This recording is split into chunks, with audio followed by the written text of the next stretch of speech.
In nature, there is no waste.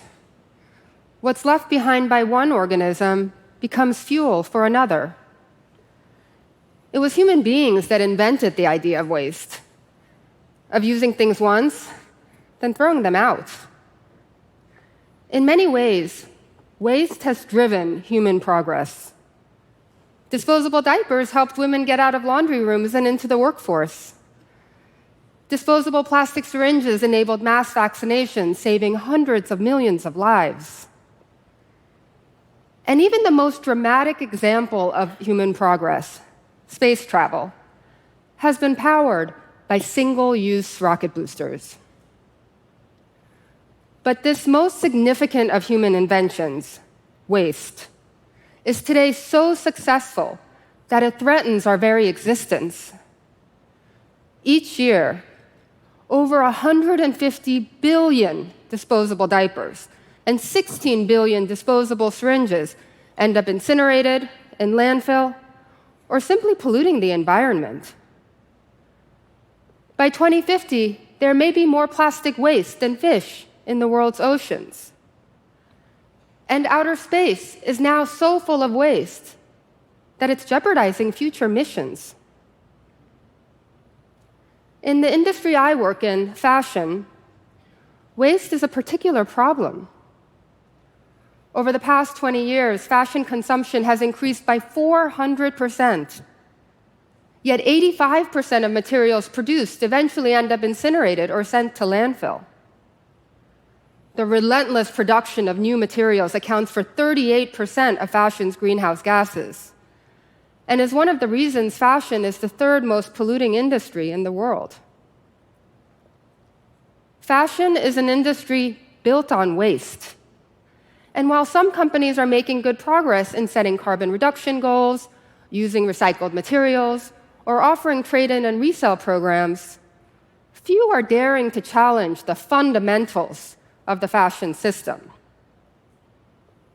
But as our climate crisis escalates, it's clear that this linear system cannot continue.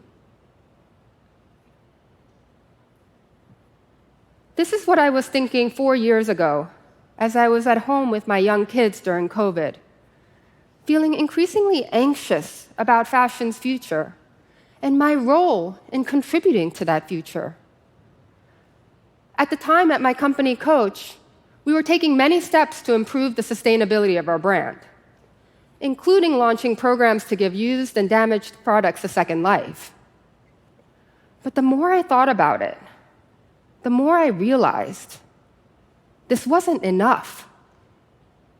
To solve the problem of waste, we would have to reinvent it and the system that created it. This is what led me to create Coachtopia, a new Coach sub-brand designed not to improve our linear fashion system, but to pioneer a circular one, in which products are made with waste, designed for multiple lives, and have clear circular pathways so those materials stay in circulation. We reframed our understanding of waste. Let me explain. First, we had to make our waste visible. In fashion, we normally create products without thinking about the waste we generate. In fact, when we first started looking for our waste, it was actually hard to get the full picture. We measure what we make, not what we leave behind.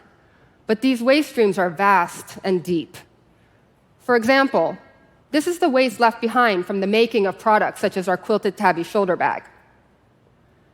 As you can see, the scraps left over from the cutting of the bag patterns are not easily usable.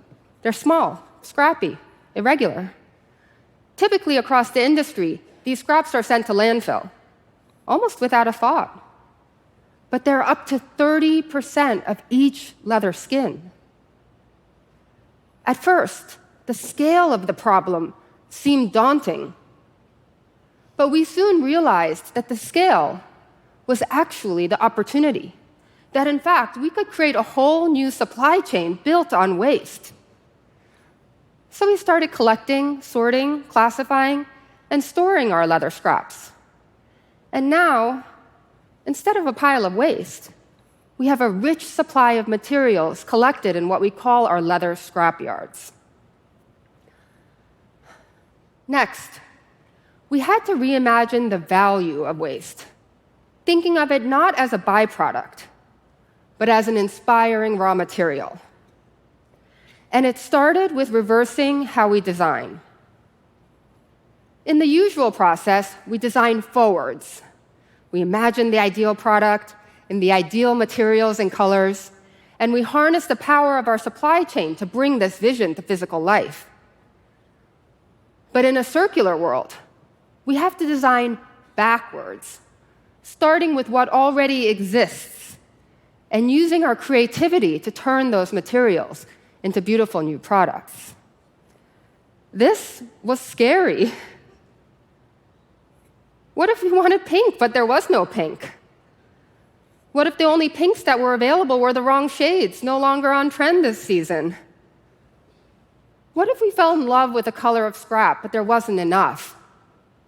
Or we ran out before we could make enough units? Our challenge was to see these constraints not as obstacles, but as opportunities for innovative design. This is what led us to create our signature checkerboard pattern, which we created to help us put a system of order on the often unpredictable, continually changing nature of our raw material supply. The checkerboard allows us to easily swap in and out different colors while maintaining the same system of scalable production. Along the way, we had to learn to embrace imperfection. In the luxury world, we often talk about uncompromising quality. But as Coach, the American House of Leather, we're also responsible in some part for defining what quality means. An aha moment was when we went to one of our partner factories and saw the parts of the leather they trimmed away because the grain was uneven. The natural grain of the highest quality leathers had become a defect to be trimmed away because it didn't fit an aesthetic preference for uniformity. In that moment, I realized just how much the way we consume is linked to the way we make. I myself was one of those consumers who asked to see 3 of every bag when I shopped in a store, looking for the perfect one without any marks or imperfections, without thinking about the fact that to get a perfect finish, you need to waste more materials. Seeing these perfectly usable materials thrown away really brought home the fact that the idea of waste is closely tied to what we choose as a culture to find beautiful. As producers of fashion, we're responsible for helping create this ideal of beauty. And so it's important at Coachtopia that we challenge it. Finally, we had to shift from designing with waste to designing out waste. In Coachtopia, we set out to transform the waste Coach generates into beautiful new products. But once we started really thinking about waste and what we choose to consider waste, we had to ask ourselves another question. What if rather than reimagining waste once it was already created, we started thinking about it before it was created? So we looked at our upcoming lineup of Coach bags, and then we thought about the waste that would inevitably be a byproduct of producing those bags. And here is what we created. This is a bag designed specifically to be made from the waste of our top-selling quilted tabby shoulder bag. We transformed the small and irregular leftover scraps of leather, some of them rejected because of their natural grain, and stitched them together to create a whole new bag with a 59% lower carbon footprint than the comparable style made with new materials, and also a 46% lower price than the quilted tabby, as we pass on the savings of using these scraps to our consumers.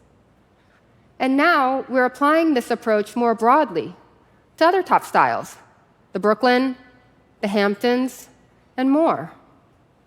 It's luxury born out of waste.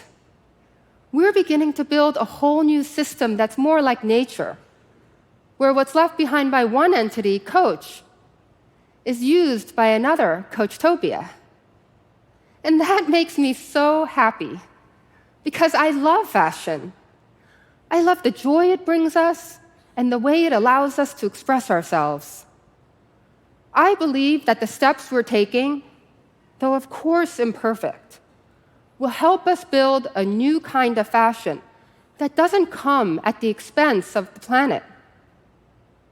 But what I'm even more inspired by is the idea that by changing the way we both make and consume, we can start to build a future where waste isn't the unwanted consequence of linear growth, but the fuel for a new model of progress, a circular one. Thank you.